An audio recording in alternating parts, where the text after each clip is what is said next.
Hopefully everybody had a good combo breaker weekend. Hopefully it was really chill. Combo breaker, as usual, the vibe is really good, right? Like everybody's chilling, everybody's hanging out, everybody's playing games. And yeah, it being spread across multiple rooms actually kind of helps because you like poke your head in and see what's going on. Like the arcade at combo breaker is sick. I think all the tournaments were super fun to watch. You know, like everybody's been dooming about Tekken. I think even Tekken's biggest haters will admit that like it was a sick tournament to watch. I loved watching Goichi be the only one able to hit anybody in City of the Wolves. I got Dragon Ball vibes. Like it's like you just can't hit the guy and then he just overhead lows you in the corner 7 times in a row. Actually, one of the best to ever do it. He's just so good, man. Dude, Itabashi. Okay, so the thing about Itabashi making it super far and having a deep run, it's literally because Shudo dropped that combo. This is literally winner side top 8 qualifier.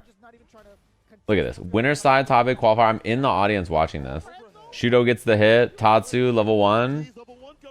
And he stands up. Like he's already stood up and walking away. This is winner side top 8 qualifier. And then he dies. This is the difference between him getting 2-0'd in winner side and having to qualify in losers. Like he could have got 9th. Shudo hit him, and instead of like he could have done anything here. Like it's just literally a pixel of life. But like he does level 1 super.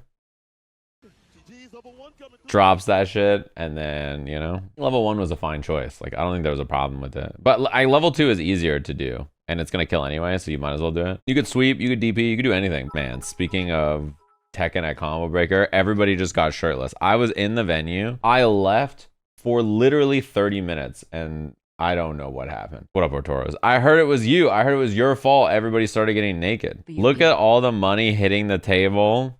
These guys were haggling too. That's the best part, is they were haggling about how much money to take their... Look at this bullshit, man. I just tune in and Rangchu and Arslan Ash are shirtless on stage playing Tekken. I'm like, all right, well. The worst part about it was Punko tweeting like, nah, guys, I don't do that taking off the shirt shit anymore, okay? Like, I want to be known for my gameplay. Such a dweeb. I was like, come on, man. Like, you don't have to take your shirt off, but... you just flamed everybody who was doing it. I was like, whack. Yeah, like I tune in. Look at the way they're timestamped. They're literally, this shit says shirtless match 9. I tune into the stream and this is what I see. Then shirtless match 12 and grand finals shirtless match 13. Look at the camera shake when he does this shit kind of clean. That was kind of clean. And like obviously the auction tournaments are fun when there's a spectacle. I think the auction tournaments are a little boring sometimes when there's not something fun or goofy involved. There's a lot of auction tournaments that don't always hit, but like when they do hit, shit like that happens. Matches were sick. The top 8 for Tekken was really fun to watch. Street Fighter was like super fun to watch. And then I liked watching City of the Wolves. Seeing Reynolds' face when he's just sitting there like asking what to do as Goichi just mixes him to death, like that shit. It's like every game Goichi's good at, right? You just can't hit him. Like he's impossible to hit. The offense in that game I don't think is like super duper strong anyway. There's only like a few characters who really get gross shit. That's the kind of stuff that Goichi picks. And then that's the kind of stuff you need to hit Goichi. So unless you're one of the characters that has like the Gato or Marco overhead, I don't know how often you're going to hit Goichi. It's going to be hard. Yeah, for Street Fighter, the last qualifier match was Psycho versus Goichi. And Goichi was in loser side of Fatal Fury. He like won loser semis, wins loser finals. Then he wins grand finals 6-0, 12 straight rounds. Dude, Armor King, you know what's funny about Armor King is, you guys probably know I played Armor King in Tekken 7, right? I thought for sure it was going to be some character we didn't care about. He does kind of look like promised consort Armor King. He looks like an Elden Ring character. He looks like one of the Crucible Knights you'll fight 12 times. The Falcon trailer, like... all right, we could watch it. He looks fine, whatever. Here's the thing about this character. I don't like him. I don't care about him, but he's a Muay Thai fighter, and that's kind of cool. And like the stuff he does, it looks kind of cool. But he's just a bag of meat to me. Like I don't think he's not a character I care about at all. I fuck with his music though. Yeah, I think the problem is because he has like a lot going on his body, the tattoos and the scars and like the red stuff and the electricity and everything. His body just looks like a big blob, kind of sometimes. Like he has like red. The red actually helps a little bit, to be honest, I think. But like otherwise his body's like got scars and abs and tattoos and it's all just kind of gray. So it's like very hard to tell what he's up to. But his posing and stuff looks cool. I think like the Muay Thai stuff he does looks cool. I'm a fan. And this shit is cool. I like the Brian Falcon. intro. I think this is cool. Like kicking the beam out the way and then the knee versus the elbow or whatever. Or yeah, elbow versus the punch.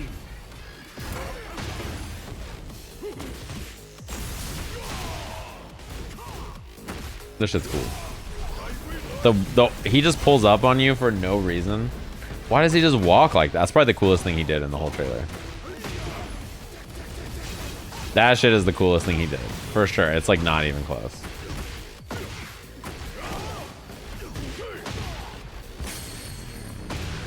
The Rage Art, it's, you know. He mogs on you. It's true. He just literally he just walks on you for no reason. He has a wife and kids. They're trying to make me care about his background, I guess, yeah. This shit is cold, though. I like it. Kicking you through the thing. Yeah, that shit's tight. Bro, this is the actual real thing. When I saw the shoes, I got hype as fuck. I never thought in my life I would get hyped for the fucking Wicked Witch of the West, but here we are. I saw the shoes and I was like, oh, it's AK. I was like, what the fuck? I was like, oh shit, he looks sick. He looks like an Elden Ring enemy that you will fight 15 variations of. Like one with a greatsword, one with a shield, two of them at the same time. The only other Tekken character, honestly, that I really messed with was I played some Lei.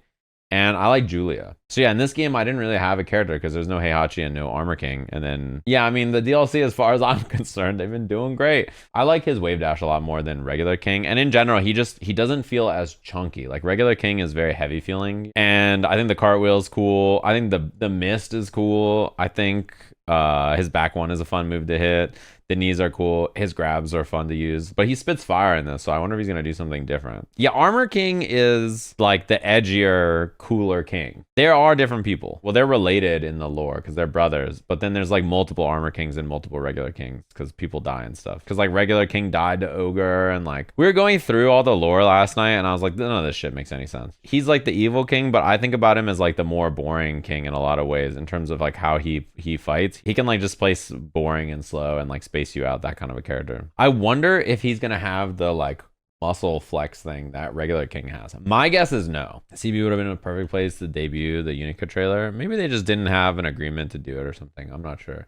I mean, Unica looks really cool. She like looks a lot like Sin. She's like Sin with a gun. Boring in the way that I like, which is like a good mid-range character and normals who just like wins by pulling up on you and swinging with good stuff. They posted this last night. She's playable now, so we can go play. Her intro is insane. That's her intro when you pick her.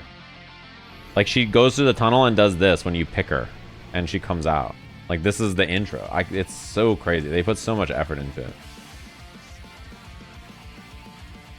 I have so much to tell you. I love that she just grabs her hair in the front for no reason. Yeah, and like her, I didn't realize this about her 6H at the time when I played her at EVO Japan, but she just has like built-in like Rekka into one button special for the other things. So she just does a thing that enhances her and then she hits S or H or whatever and then she can combo off of it and do whatever she wants to do. You know, and her DP wall bounces when you have the powered up version. This is Senna. Yes, Senna from League of Legends. And then her big super, like the cinematic super, is literally just, it's Dust Simulator. You know, it's just Dust Simulator. I want to learn why you fight. Like you just get to go up in the air and do dust and then do like an ender. I'll accept any future I face. Shame it sucks. I don't know how bad or good it is, to be honest. I'd have to look. And there's 2 stages also, right? The new green stage looks really cool. I also didn't have any Strive this weekend at all. I did 5 blocks. I did KI, which was really fun. And then I had all Street Fighter stuff. The last 3 years I've done Strive. Boy, I'll tell you what. I'm happy I didn't get any Strive blocks this year. Boy, I dodged a shit show. Oh yeah, LK. I mean, LK has other problems. I don't know the whole scenario. And I'm sure he doesn't want to hear from anybody. But like, whatever, he got to throw his PC in the dumpster. I'm sure he has 2-factor. I'm sure he's changed his passwords. That PC needs to be burned to the ground. And then you need to get on a new PC. Upload his conscious to the metaverse.